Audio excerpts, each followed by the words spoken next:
Hey everyone, back again. Okay, today we're going to finish up Noura Erakat, The Brilliance, Justice for Some by covering chapters 4 and 5. Chapter 4 titled The Oslo Peace Process, and then chapter 5 to wrap it up and then the conclusion, but chapter 5 titled From Occupation to Warfare. Excuse any noise of passing loud cars. But before jumping into it, be sure to go check out the other episodes for what is probably the most succinctly comprehensive history of Israel's use of law to subjugate Palestine and the Palestinians. If you feel like if you're able to contribute, you can donate to one of the organizations listed below. Try to get involved with any of your local groups. Show up to protests if you are able. That'd be really great. That'd be really great to mount pressure. But yeah, let's jump into chapter 4 here with the Oslo peace process. And then we'll go from there. Now, in 1987, there was a situation or an event in which an Israeli driving a tractor trailer deliberately drove into two vans carrying Palestinian workers, killing 4 people. Palestinians began to protest the next day, and so Israeli forces killed a protesting child, a 17-year-old, because this is a frequent phenomenon within Palestine where people protesting Israeli violence, protesting peacefully, are often met with more violence. Now, these events launched what we introduced last time at the end, the first uprising, the first Palestinian intifada, which was a student, worker, doctor run, including so many other professions, run initiative by mostly Palestinians within Palestine, not run by the leaders who were had fled to Tunisia, had previously been in Lebanon, and actually scattered throughout the Palestinian diaspora in many of the neighboring Arab states. The Intifada was significant because it was a movement run by Palestinians within Palestine mostly. And they were everyday Palestinians fighting directly against their oppressors. Not even really fighting. It was just a protest, really. Their uprising. It was nonviolent protest against their colonizers. Now, how did Israel respond? Of course, they responded with disproportionate violence. This is part of their handbook. In response, Israel's defense minister at the time, in 87, instructed soldiers who witness children throwing stones or throwing anything to break their bones, which is horrendous. And in 1989, the United Nations found that 30,000 children needed medical treatment. The Intifada was successful, more or less successful in at least raising consciousness about Israel's violence against Palestinians. It essentially brought Israel and the U.S. to the table with Palestinians. It forced them to the table because the uprising was just so profoundly effective. Of course, Israel would only permit limited self-rule and political economic rights for anything that they would actually be able to get at the bargaining table. But in any case, it showed the power of protest in forcing Israel to the table and to actually open dialogue with these people, with their oppressors. And so it seemed in the late 80s that maybe some progress was going to be made, but then things went awry in the early 90s with the Gulf War that saw the U.S. reinscribe itself as the Middle Eastern police, essentially, the powerhouse in the Middle East that would use impunity to murder people, use impunity to murder so many innocent people, and then this would actually be replicated after 9/11 in the Iraq War then. The Gulf War also saw Israeli and U.S. ties strengthen because they very much relied on each other. The U.S. very much relies on Israel as a strategic ally within that part of the world. Now, with the U.S.'s increased power in the region, actually came some effort. We have to give George Bush Sr. the tiniest amount of credit here. He put pressure on Israel to stop expanding in the West Bank, which is a sign. Like, Bush Sr. was better for the Palestinians than Joe Biden. Like, there's no equation. Like, absolutely better for the Palestinians than Joe Biden, which should really put it into perspective how horrible Joe Biden has been. But Bush threatened to freeze money to Israel so long if it continued to expand into the West Bank, to establish more colonies, more settlements in the West Bank. Now, the Gulf War was obviously, a lot of different diplomatic ties here. Iraq had invaded Kuwait. Some states, obviously, more on the side of Kuwait, some more on the side of Iraq. The U.S. on the side of Kuwait against Iraq. And so the U.S., largely to fulfill its own mandate as this police presence in that region, had to create certain diplomatic ties with countries it may not have had such good ties with before, like Iran, Syria, Jordan, who were aligned in their opposition to Iraq. Like, Iran had just gotten out of its own war with Iraq just a few years before then. And so there were a lot of diplomatic, quid pro quo type, helping each other out going on. And this actually prompted, as one of the U.S.'s ways to give back, at least ostensibly, was to organize the 1991 Middle Eastern Peace Conference to broker peace between Israel, Jordan, Syria, Lebanon, and ostensibly the Palestinians, even though they would be hardly represented. Palestinians could not attend autonomously. They were not given the option to actually attend as a representative body of their people. They could only join as part of a Jordanian-Palestinian delegation. That is all Israel and the U.S. would permit. Just another sign of the many ways in which the U.S.-Israeli alliance has systematically denied Palestinians the right to statehood that Israel then uses to say that they are not occupying them. Because in order for them to occupy the Palestinians must be a state. So they're able to have their cake and eat it too.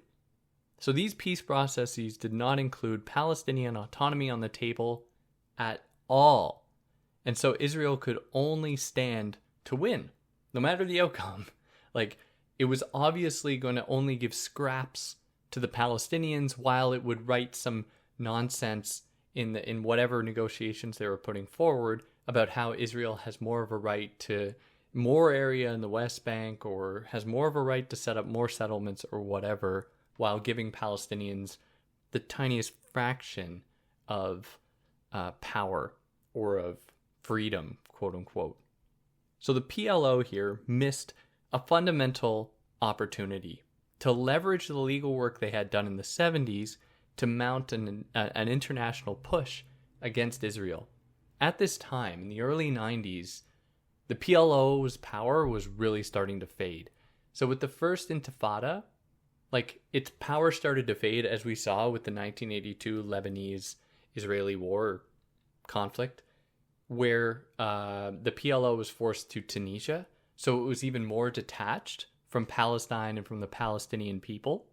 This is obviously horrible for PLO leadership. And by the 1990s, the early 90s, the Palestinian people's faith in the PLO was pretty weak. That might be a bit of an exaggeration. More than it had been. It was weaker than it had been.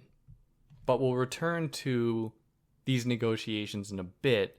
But the other factor here that was contributing to the PLO's lack or loss of power over the Palestinians, or being a representative for the Palestinians, was the rise of Hamas in 1987. So Hamas emerged out of the Muslim Brotherhood, which had been around since before Israel even existed, I think in 1947. And it was based primarily, it focused on Islamic spirituality and revival. Hamas, in its early days, before it was Hamas, when it was just the Muslim Brotherhood, was not a liberation organization. It wasn't fully intent on emancipating Palestine. It was more interested in setting up holy sites, allowing people to pray, to go to mosque, and so on. And it wasn't just Hamas either. There was the Palestinian Islamic Jihad and other organizations that had emerged more geared towards liberation in the 80s and early 90s that the PLO was moving away from. The PLO was seeking more and more so-called pragmatic solutions, while other groups representing people, everyday people on the ground, were like, no, we have to do something right now. We have to do something right now because this diplomatic approach is not working. Israel's just going to keep leveraging its power to manipulate the court, the international court, and to make sure that no matter what the international court recognizes or suggests that Israel do, Israel won't do it. So that's not going to work. People were losing faith in the PLO's effort to mount these political legal challenges to Israel. So Hamas was born, as I said, out of the Muslim Brotherhood, which was primarily, like I said, not really concerned with liberation or doing any kind of armed struggle or anything like that. But it came under fire in the 80s and the 70s for its somewhat apathetic stance, not being that interested in armed struggle or any kind of struggle really, being primarily focused on spiritual revival. And one of the big figures from the Islamic Jihad in Palestine was Fatih Sakaki. I hope I pronounced that right. Fatih Sakaki, who really, being part of the Islamic Jihad, who took and he pushed the Muslim Brotherhood to become an actual organization for liberation, not purely for spiritual revival. And so was born Hamas, which Hamas is an acronym for what I will pronounce probably quite poorly, Harakat al-Mukawama al-Islamiyah, which is what Hamas stands for, at least the acronym, which refers to or translates to the Islamic Resistance Movement. That is what Hamas means. And in its early days, it was very upset with the PLO and Fatah that had previously been under Arafat's rule, because Fatah had been becoming more centrist alongside the PLO.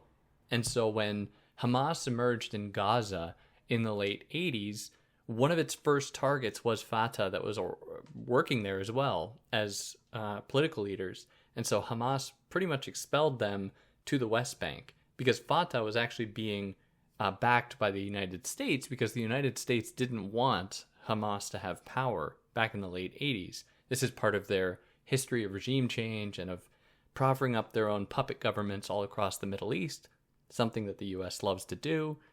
They tried to do that against Hamas in the late 80s and failed miserably. So eventually Fatah had to leave Gaza as far as having political representation or political leadership there, and then went and joined the PLO in the West Bank in the late 80s.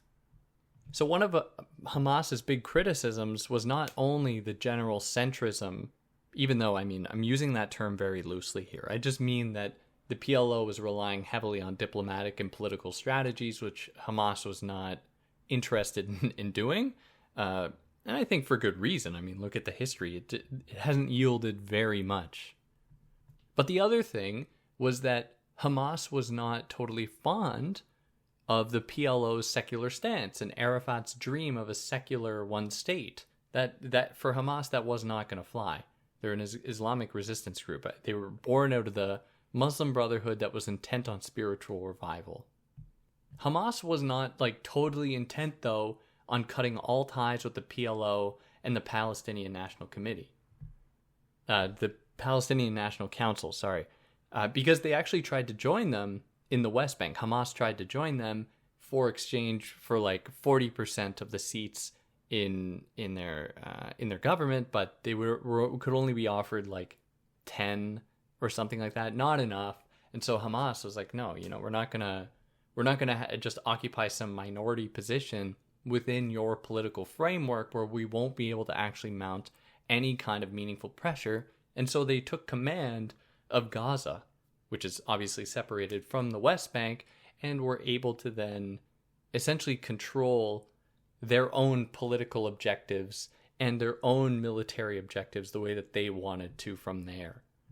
Okay, so this was all a digression through the formation of Hamas, its creation. Now we go back to the Middle Eastern Peace Conference, where the PLO was not present, right? The Palestinians weren't allowed to have their proper political representatives there. Instead, they could only have this Jordanian-Palestinian split delegation to represent Palestinians, which is obviously like diluting the Palestinian viewpoint quite a bit.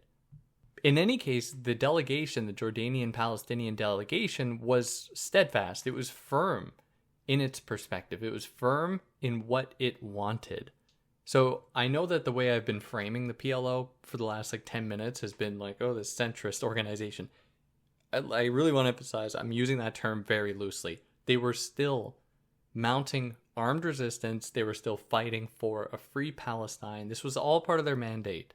It's just they were more willing to go to the table with Israel than Hamas would have been.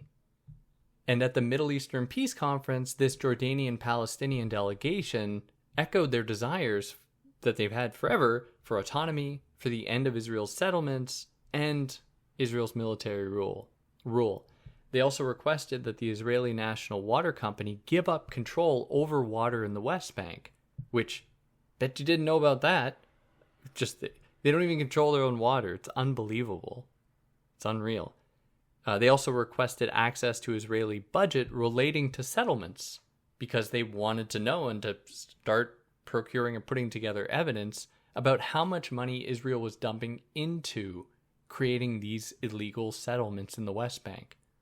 Now, in the 90s, in the early 90s, Israel was under a center left-wing government, by a guy named Rabin. Rabin, who was a leader for the Labour Party. And this guy absolutely okay with settlements. And I mean, this is just more evidence of the way in which Zionism is not a partisan issue. It's endemic to Israeli political life. Doesn't matter which party is in power.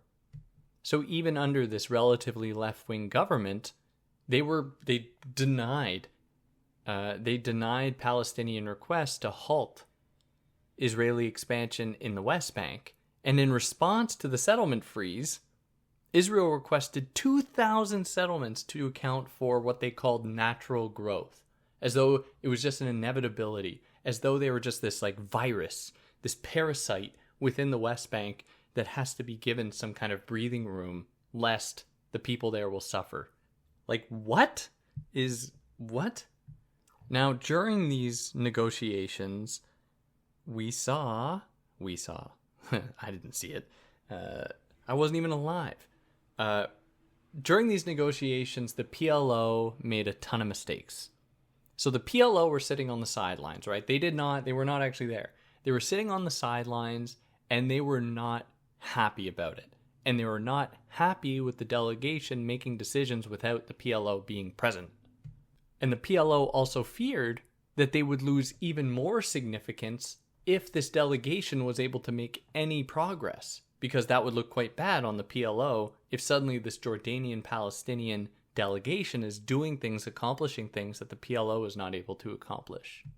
And so they mounted this horrible, not really a campaign, but they were essentially opening up these back channels with the US and Israel saying the people at the table, they're this Palestinian Jordanian organization or delegation, they're going to be really firm. You're not going to get them to budge. We are much more reasonable, the PLO. You should talk with us. We're going to actually participate with you. We're going to make things happen. Those people over there, they're stubborn. You're not going to get anywhere with them. So the PLO was prepared to accept nearly any offer that would marginally help the Palestinian cause, while and then there was the PNC, so the Palestinian National Council. They were rightfully feared any such capitulation. They feared what the PLO was doing in being prepared to accommodate Israel and the U.S. Now, simply, though, the delegation, they had a clear objective in mind. They wanted Resolution 242 upheld. Resolution 242, remember, was the one where there was that translation issue that demanded Israel remove its troops from occupied territories, which would be significant. It would mean the removal of troops from the West Bank. But because Israel leaned on the English version that left out the definite article of the word the, then that meant that they could interpret Resolution 242 as just referring to any occupied territory. It's referring to any, not any troops, any occupied territory and any conflict that was referring to occupied territory. And so it was totally unclear, which they took advantage of. And that's really, that was what the delegation was after. Now, Hamas posed their own challenges to the delegation as well. In the early 90s, they abducted an Israeli police officer. This was in 92. They abducted an Israeli police officer to trade for Sheikh Yassin, a Palestinian organizer who had been held hostage by Israel. Now, in response, Israel detained 400 Palestinian members of Hamas and other political organizations. They were part of the Islamic Jihad. Israel captured 400 political leaders in Palestine, arrested them, and brought them to Lebanon and just let them go. Did they stop there? No. They also detained 2,000 civilians in response. Like, unfathomable numbers. Unfathomable. And the international community condemned this. Even the United States was like, yo, Israel, you can't do that. Like, that is so messed up. But this is the history of the U.S.'s condemnations of Israel. They say, oh, don't do that. And then Israel just keeps doing it. And the U.S. keeps saying, oh, don't do that. Now, in response to Israel's disproportionate response to the hostage, Hamas is taking that police officer hostage, the delegation suspended talks. The delegation was like, we can't keep this going if you're going to illegally detain thousands of Palestinians who've done nothing wrong, and many of whom you're taking to another country. You're essentially deporting them from their own country, breaking so many international laws.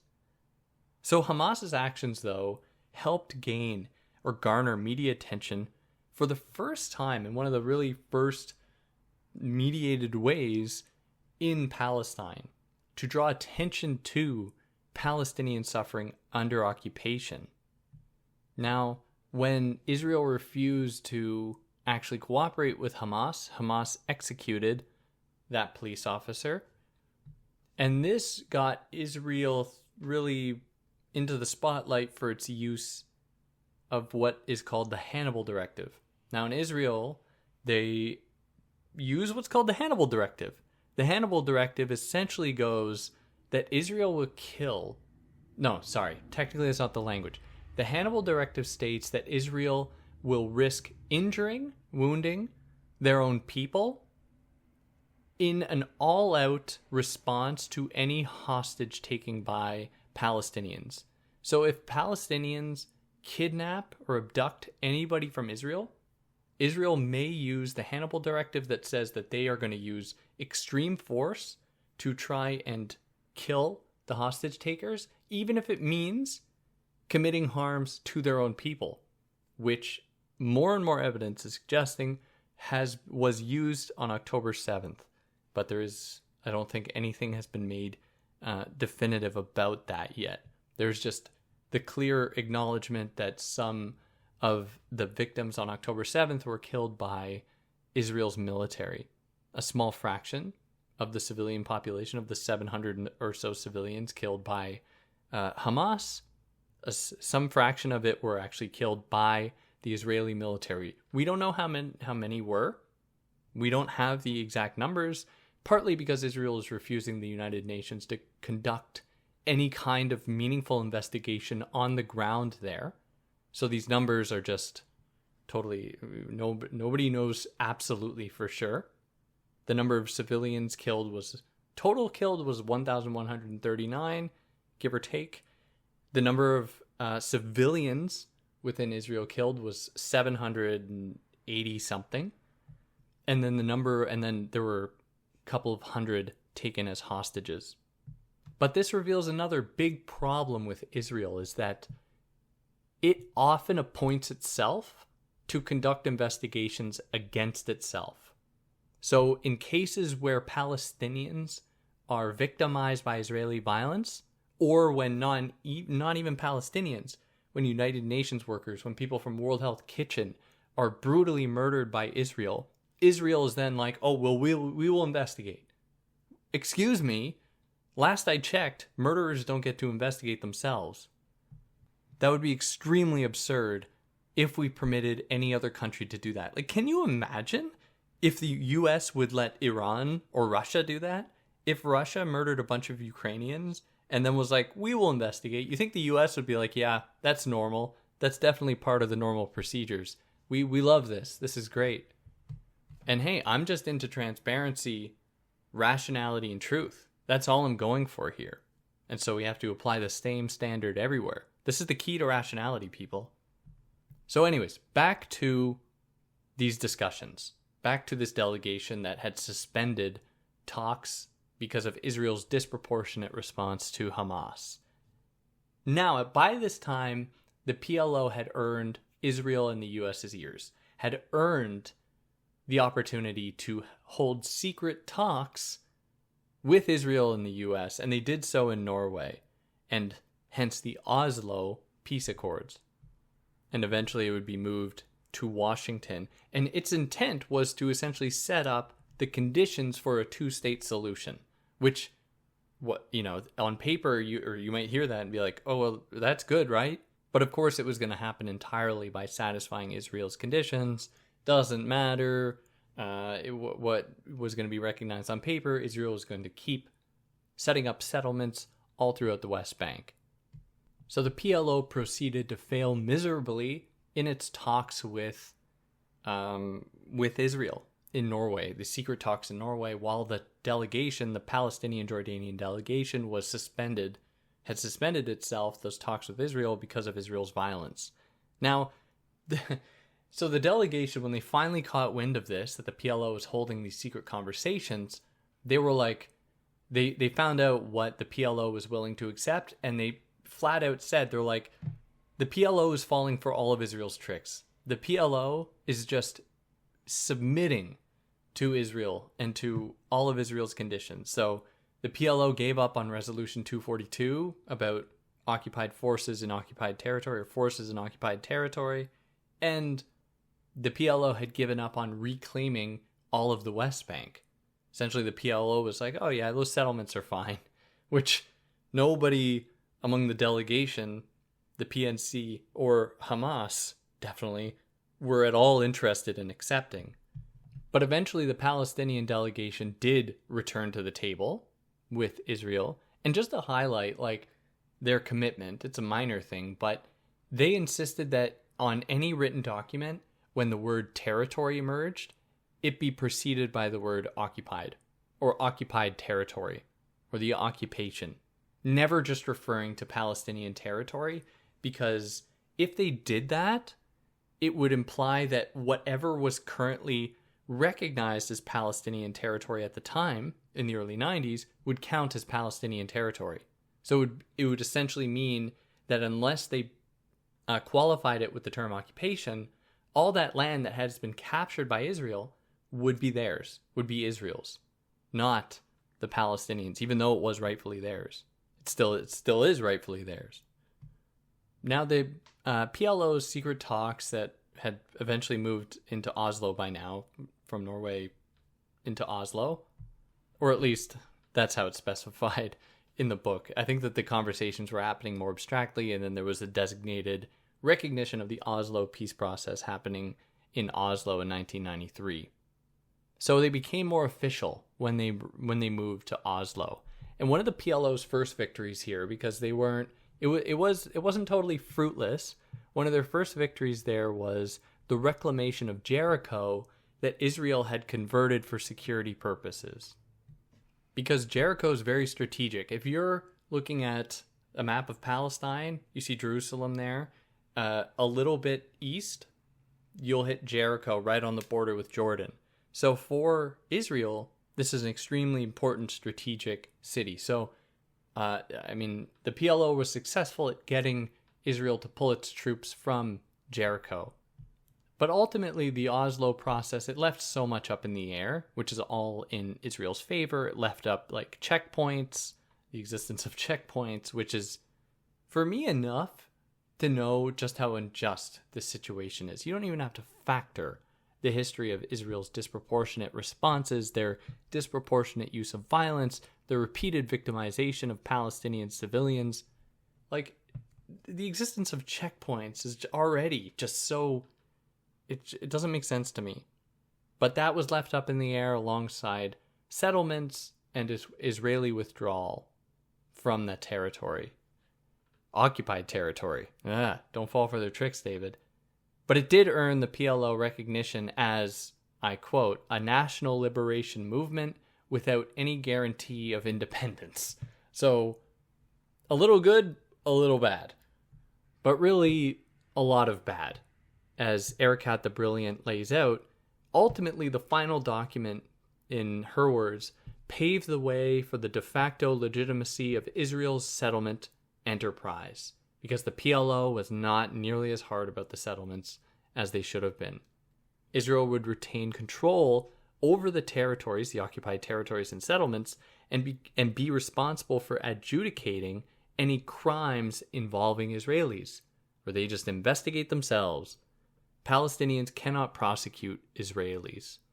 Moreover, the PLO agreed to amend its charter to remove its equation of Zionism with racism and its commitment to armed struggle, which Hamas was absolutely not on board with, and rightfully so. I mean, for an occupied people, armed struggle is one of their only ways to mount any kind of resistance. And I find it so funny when Americans lose their minds about that, especially the ones who love their guns. And they're like, well, if someone steps on my property, I have the right to kill them. But in this case, no, armed struggle is absolutely not, it's not acceptable. But maybe none of those people exist. Maybe I just made that up. You tell me. You know anyone like that? Any hardcore Zionist big gun people in the U.S.? I bet there are a few. And the PLO's actions didn't earn them any favors among Palestinians, even within the PLO. Mahmoud Darwish, the brilliant Palestinian writer, poet, thinker, he resigned from the PLO Executive Committee and others. Edward Said wrote many letters and implored the PLO to rethink its approach. They were essentially capitulating. They were surrendering to Israel. The PLO thought it was their only option, as it affirmed their political power over Palestine and allowed 9,000 Palestinians to return from Tunisia, Lebanon, and elsewhere who had been in the PLO and had been in exile. This is all great for the PLO, not so great for Palestinians. But all of this should really encourage us to ask, is it the responsibility of an occupied people to negotiate with their occupier? That doesn't make sense. That's so unfair. That you're just meeting two absolutely unequal power dynamics coming together, producing an unequal power dynamic where one side is going to prevail because it has the U.S. on its side. That is so unjust. So the PLO's dream, Arafat's dream, though, because there was a little bit of a plan here, they wanted to still keep the resistance project going, but they wanted a way to return to Palestine so they weren't doing their work in exile in Tunisia and Lebanon or wherever. So this was their hope, was that, okay, they make some concessions to Israel, they return to Palestine, they can bring a lot of their army back to Palestine, and then they can get the resistive.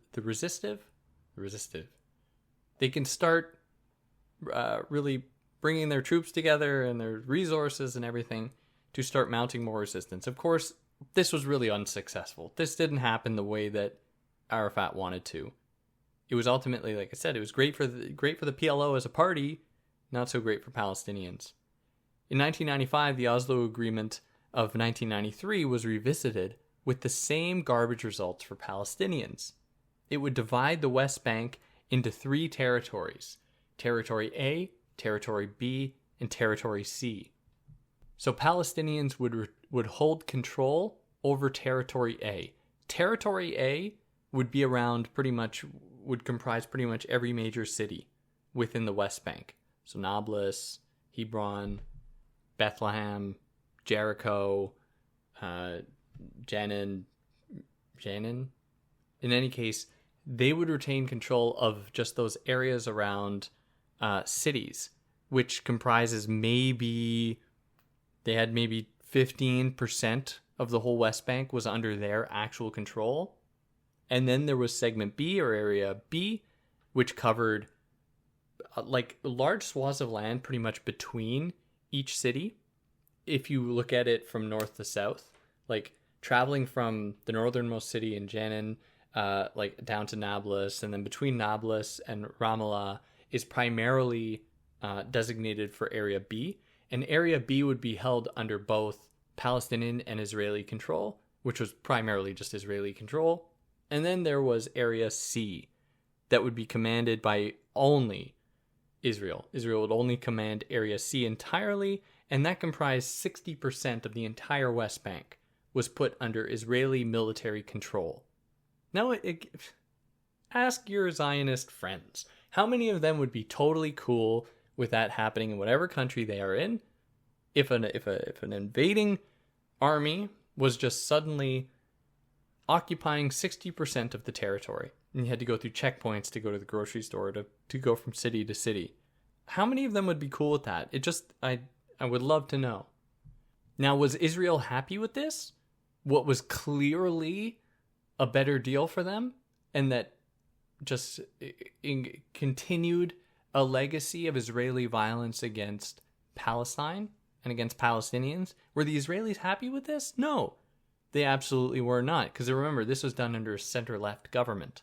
And so Israel would then begin appointing the most right-wing extremists in their history for the next few years, all the way up to Netanyahu.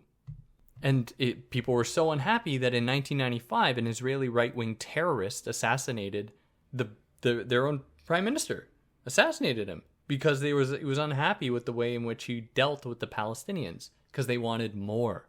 They wanted more Palestinian territory. And I said a bunch of right-wing governments took over. I mean, those kind of went back and forth. In 2000, around 2000, Netanyahu held office, I think, for the first time. And then he was defeated by Barak, who was kind of a left-wing person. But it doesn't matter. It's not a political issue. It's not a partisan issue, because under both Netanyahu at the time and then Barak, they had both doubled the number of settlements in the West Bank, showing that there is no political option in Israel when it comes to ameliorating and ending Palestinian suffering. And before that Israeli terrorist murdered their own prime minister, in 1994, an Israeli terrorist murdered 29 Palestinians at a mosque. 29 in 1994. And it's unbelievable. It's unreal. In response, Hamas conducted its first suicide bombing in 1994. Its first one. And that's all you hear about, of course. That's all you hear about. I get it riddled in all my comments. What about the suicide bombing? What about the hostages? What about this? What about that? And it's like, well, I mean, that's all very tragic. I don't want to minimize. I don't want to minimize that. But it's very interesting the way in which the same people probably said virtually nothing about this, or how in 2008 Israel killed 1,400 people. And we're going to talk about that. How in 2014 Israel killed another few thousand Palestinians. No, and then silence from all these people, of course. Silence, because to them Israeli lives mean more than Palestinian lives. So Hamas, in response to this terrorist murdering 29 people, killed eight in Israel. Now, after this, Israel would begin intensifying its military presence in Gaza and the West Bank. It would set up more and more settlements and increase the number of checkpoints and their control over Palestinian territory. Now, in 2000, in response to an Israeli invasion of Haram al-Sharif, Palestinians launched their second intifada, to which Israel proceeded to further brutalize them. And that's when the next intifada took place in the year 2000. And that puts us here into chapter 5, From Occupation to Warfare. So the Second Intifada began in the year 2000, and it was mostly a youth-run opposition to Israel and the rusty old PLO. After 6 weeks, Israel had murdered 170 Palestinians, and there had been 10 dead Israelis. You see my use of the passive voice there? Like how CNN likes to do when talking about Palestinians? I can use some double-think, sophistical, rhetorical trickery as well. Now at this point, this is the year 2000, Palestinians were not using gunfire, suicide attacks, and rocket fire broadly, like at all. They had like a single plane. Their military capabilities were very low. This was mostly, the vast majority of it was a non-violent movement. Non-violent protest against Israel's occupation. And this isn't surprising, because that's all that they had at their disposal.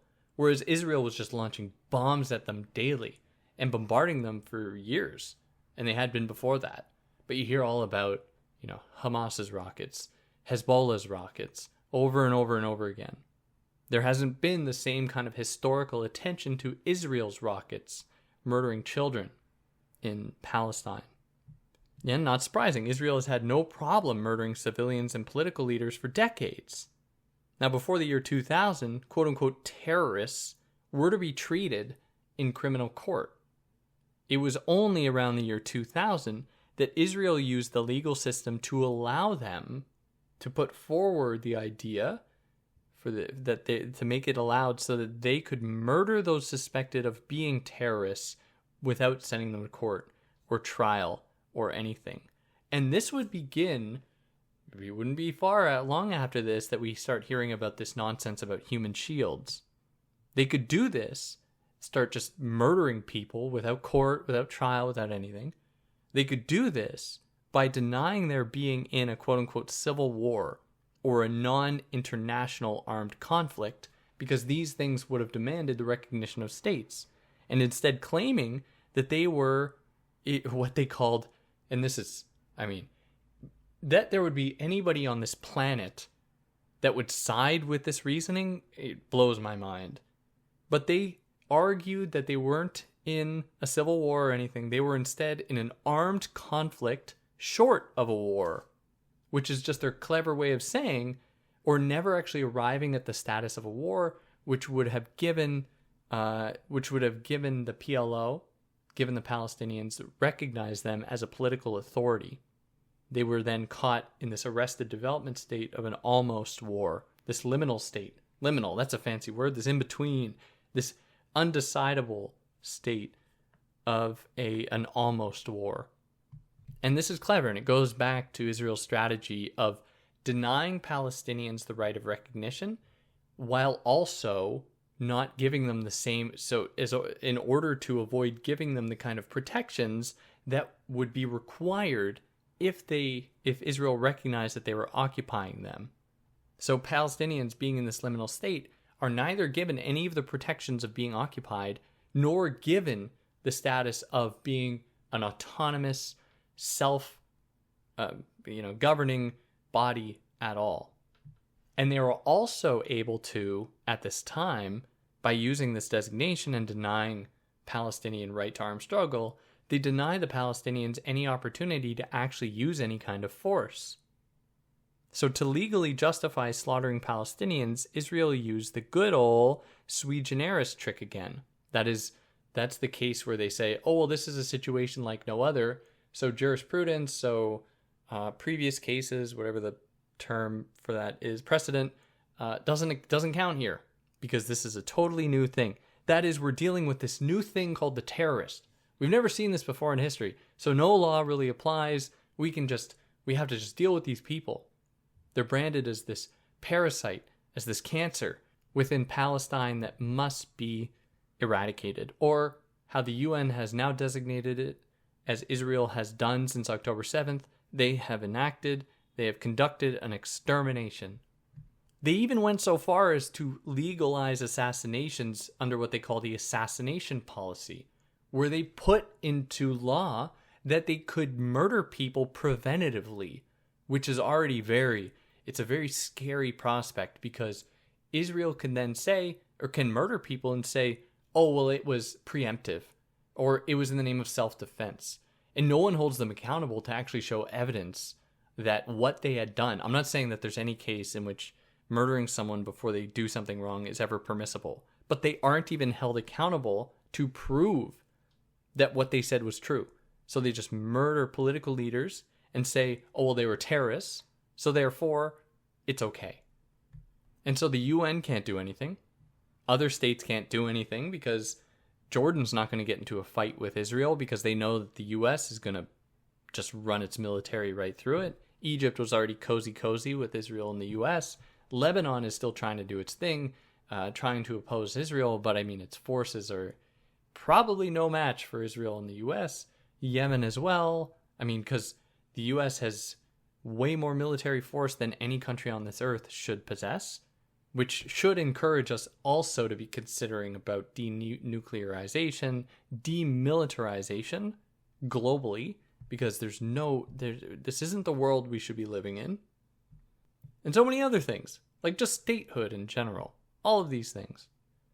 Now, even the US condemned Israel's assassination policy, again, this condemnation that they don't follow up on it or anything. They also opposed Israel's labeling its slaughter as a quote-unquote almost war. But none of this stopped Israel.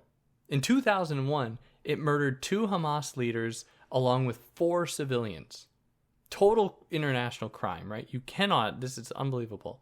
Again, the US condemned it, but that did nothing. And then, this is 2001. What else happened in 2001? We get 9/11. And after 9/11, the US began to change its tune. And the US began to adopt its own campaign of preemptive slaughter.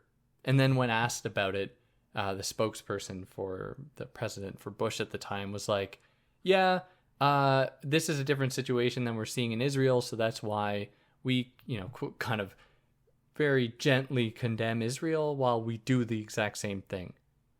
And then when Obama took office, he appealed to Israel's legal justifications or arguments, their previous court cases, to justify his zealous use, his extreme use of drone strikes. Drone strikes being Obama's weapon of choice. And then, of course, there was the Iraq War after 9/11, and that just wreaked havoc on all relations in the Middle East. The Palestinians took a back seat to so many other things going on, with the US just blatantly murdering people in Iraq and Afghanistan. The Palestinian struggle was not getting nearly as much attention as it could, and Israel took advantage of this. And so Hamas was emboldened, and in 2005, they were gaining power, eventually gaining power in 2006, 2007. I think I made it, I don't know if I made it clear earlier, that they only expelled Fatah after 2007. I think I earlier made it seem as though it happened after they were created, but that's not true. I'm sorry if I misguided you.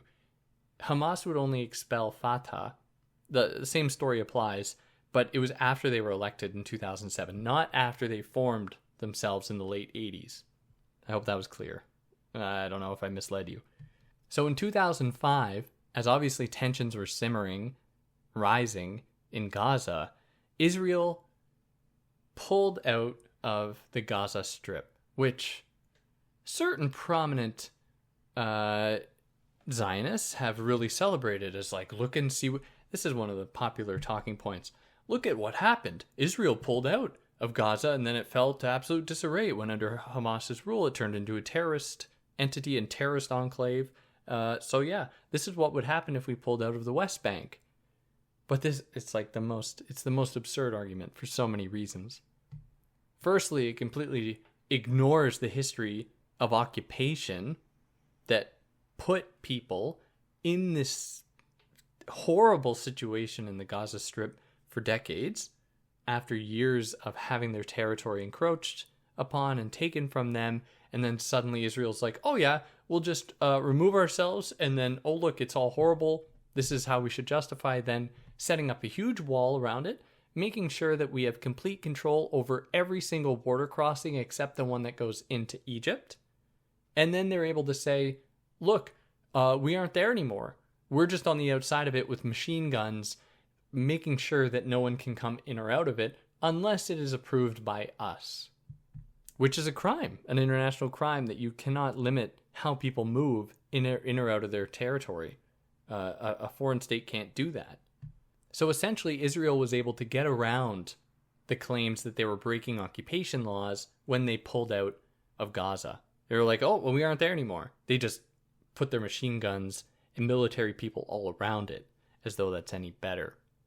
Now, under occupation law, Israel could only use police, right? They could only, that was the primary thing, is that the presence there, as far as any military goes, is limited to police. But by taking themselves out, they were able to then set up their military installations all around it.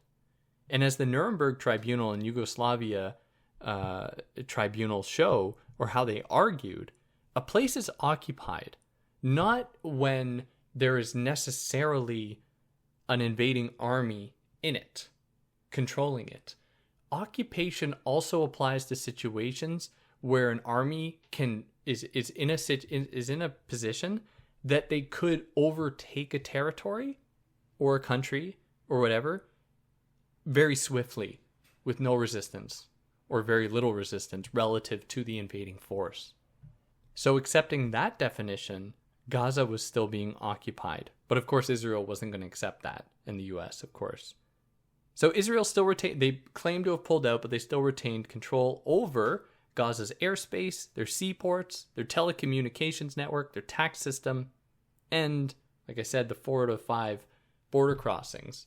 And this is true. I mean, I know people who used to work for the Freedom Flotilla many years ago, learning about this. And people I know who would sail a ship from North America. It depends. There are different Freedom Flotilla ships, but the one that they were on went from North America up to Greenland and Iceland and then down through Europe to bring medical supplies ultimately into Gaza. They would be repeatedly arrested, brutalized by the IDF that doesn't allow any ships to enter into Gaza, which is like, oh, really? You're going to claim as though you just left the area? Like it's been liberated? Like, come on, this is a joke. So in 2006, when Hamas gained power, they cast out Fatah, which was actually trying to organize a US-backed coup against Hamas. They failed, and Hamas then assumed total control over Gaza, which total control, I put in, quotation marks. Israel still held total control, but Hamas was the governing body there. Now, around the same time, Israel put forward a proposal to elevate the value of Israeli military lives above those of Palestinian civilian lives, giving them more cause to murder Palestinian civilians, especially in Gaza, which goes against everything. I mean, as far as the rung of the value of lives go, the idea within any kind of democratic system where people can choose to enlist, it's that military lives are technically worth worth the least of anyone else. These are people who sign up, and this is why they're commemorated for their bravery in the US and Canada. They sign up because they are telling everyone else that they are willing to put their life on the line for that state. So when Israel pulls this kind of nonsense and says that their military lives are more important or more valuable than the lives of Palestinian civilians who are not signing up for war, who did not choose to go into war, who are people who are living under occupation. I mean, this is just a sick, disgusting, depraved strategy to justify their slaughter. And Erakat the Brilliant presents one quote by one soldier who says that anyone within 200 meters of a tank is dead on the spot. Doesn't matter who they are. Doesn't matter. Because he was like, anyone within 200 meters of a tank is obviously just a terrorist. They're there for no good reason. And so they're 200 meters. That's a long distance. Like, especially in heavily urbanized, dense areas within Gaza, it's just absolutely disgusting the way that they justify this. Or, as we find in that military person from recounted in Edward Said's The Question of Palestine, who was like, every single Arab is a possible threat, and therefore they're all a target, because you never can know if an Arabic person is going to attack you, which is part of the Israeli military strategy, is just to strike first, ask questions later. So the Hannibal Directive, hints of it, or at least ideas floating around back in the day, but it really came into effect in 2014 when Israel believed that one of their second lieutenants had actually been kidnapped in Rafah. Rafah very much in the news now because of Israel's relentless slaughter of people cowering in fear and desperately clinging on to any moment of life that they have remaining, and Israel very, very willingly murdering them. Or, you have the Israelis who are sitting on the border trying to deny any supplies going into Israel, going into Gaza, standard stuff. So in 2014, Israel believed that a second lieutenant was being held hostage. He wasn't. And so in response, they killed nearly 200 Palestinians for nothing, because they didn't want to enter into a hostage situation after they remember the horrible hostage situation from that police officer more than a decade before. So they knew that the best way to deal with this is just kill as many Palestinians as they can to avoid a hostage situation, even if it means injuring their own people. And we saw that the other day when Israel murdered more than 200 Palestinians to free 4 of their hostages. And maybe I'm wrong, murdered, I think, even a couple of their own people to get their hostages out, just to avoid having hostage negotiations, which is it's absolutely horrendous.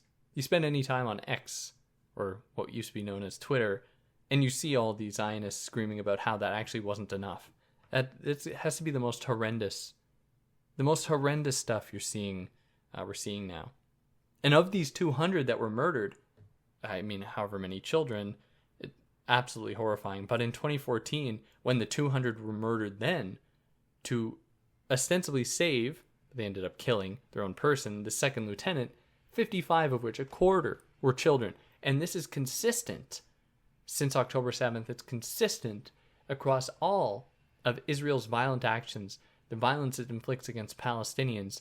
About a quarter of its victims are children, who are innocent. All children are innocent, but that isn't enough for them. And then in another sick, twisted strategy, because Israel doesn't really recognize Hamas's autonomy, it still recognizes that Hamas is a governing body, even if it doesn't recognize the body over which it is governing. And so Israel then designates anyone who works in the public sector in Gaza as being a terrorist because they're part of Hamas, and being therefore a target to kill. And this is exactly what happened in 2008. This is unbelievable. In 2008, 200 Palestinian police officers, prospective police officers, were at their graduation ceremony when Israel just started bombing them. These were innocent people, but this was part of the preemptive strategy to say, and this is how they justified it, eventually they're going to be part of Hamas's military, and so therefore they will be a threat. So they murdered 200 people and their families, and then this launched a larger series of bombardments all across Gaza, murdering 1,400 people. And if we we just got to follow the Israeli logic then. If Israel is allowed to go in and murder 1,400 people, just like they claimed Hamas did on October 7th, then that means, and we're just being consistent here, that the international community, the U.S., should be totally fine with Hamas going into Israel and murdering more than 40,000 people, because that's part of the Israeli handbook. Israel is doing it. Why can't Hamas do it? At least we're being consistent here. And how many Israelis died in 2008 here? After a month or so of Israel killing 1,400 people, including 300 kids, how many dead Israelis? 9. Tragic. Horrible. No one's diminishing that. 3 of whom were civilians. If there's a world where someone can at all suggest that these numbers are congruent with one another, that as though this isn't a disproportionate response. I don't know. I think that you'll need some moral rearranging because there's something going on there. So Israel submits to the belief that all Gazans are threats, and when it murders them, it claims Hamas held them all as human shields. This is super common. But again, really, Israel is the one using human shields. They arm their civilians in their kibbutzes, in various neighboring neighborhoods around Gaza. They're armed deliberately because Israel knows that that is the first line of defense against a possible attack. Israel also places its military installations in and around civilian areas, making them all viable targets, as Israel loves to say about Hamas. And we're just being consistent here. We're just being rational. We're being these good classic liberals like Bill Maher, the coward, likes to say.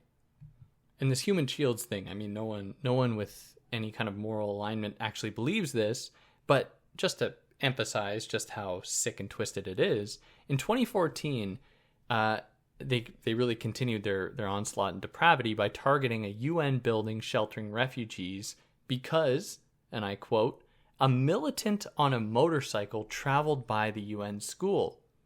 Israel defended itself by saying that the militant was using the people in that school that it had bombed as human shields. So this is just to give you a little bit of a history of this use of the term human shields. It also happens to dovetail with broader Orientalist themes of treating Arabic-speaking people in the Muslim world as somehow being these ultimate evil, having no care for humanity at all type figures, which fits into the Israeli narrative and its attachment to the West in its use of force against Palestinians.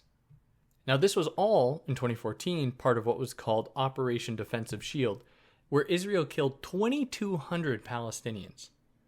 Like, these numbers are unfathomable. 22, and you didn't hear a word about this. I didn't. Like, anyone who's suddenly so upset about protesters, you know, those people on X who are just losing their minds about protesters or losing their minds about, I don't even know what, some petty nonsense that, it's like, where were you when Israel was slaughtering all of these Palestinians? Where were you advocating for ending the occupation then? Why is it that you only decide to speak up to discredit the Palestinian cause? Very interesting those people do that. And this is found throughout any wartime conflict, any genocide. There are always those people who are going to work to deflect away from the genocide, work to deflect away from the violence, and to therefore perpetuate it. And in all of this, Hamas is made out to be this extremist evil entity. But if you compare the numbers, the only extremist here is Israel and the US. And we're just being rational here. We compare the evils committed. And compared to Israel, Hamas is a moderate force. Definitely. Like, there's no comparison at all when you compare the number of deaths. And so Hamas was criticized not only by Israel and the US, by Fatah, that was being backed by the US, also Egypt. Egypt was no fan of Hamas because Hamas is extremely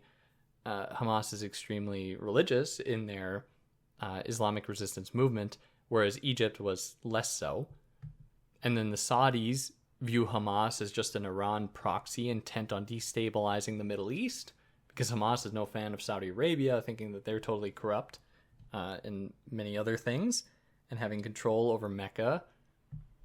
But I'm no expert on Muslim resistance in the Muslim world, but in any case, as far as I know, like, knowing about Islamic Jihad across the Muslim world is that one of its precepts is to focus on the local struggle against their immediate government.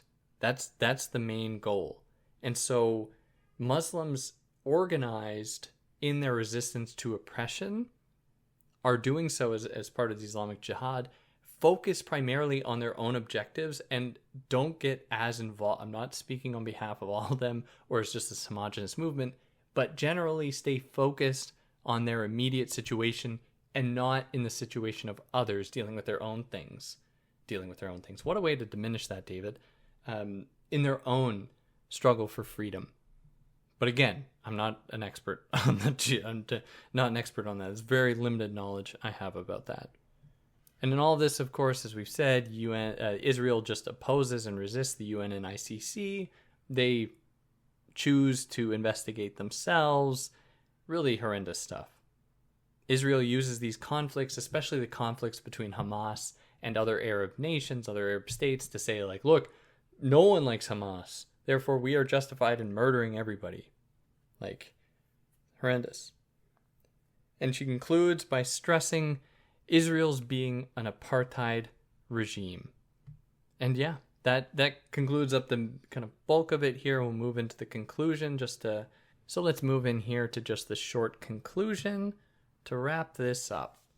So as of 2015, there were over 600,000 illegal settlers in the West Bank, allotting Palestinian territory or reducing it to 20 non-contiguous. So Palestinian territory actually held by Palestinians within the West Bank is a bunch of little blots that aren't connected, which makes it really difficult to actually move people around, especially if you're going to mount any kind of military struggle or resistance to the occupation. Israel has set up their wall to separate them to separate settlers from Palestinians that they brand as all being a threat. Israel essentially just controls from the Mediterranean Sea to the Jordan River. So people lose their minds when protesters take to the streets and yell from the river to the sea, Palestine will be free, but they have no problem when Israel holds all that land and the amount of bloodshed that they have committed to attain all that land. Then suddenly from the river to the sea is totally fine.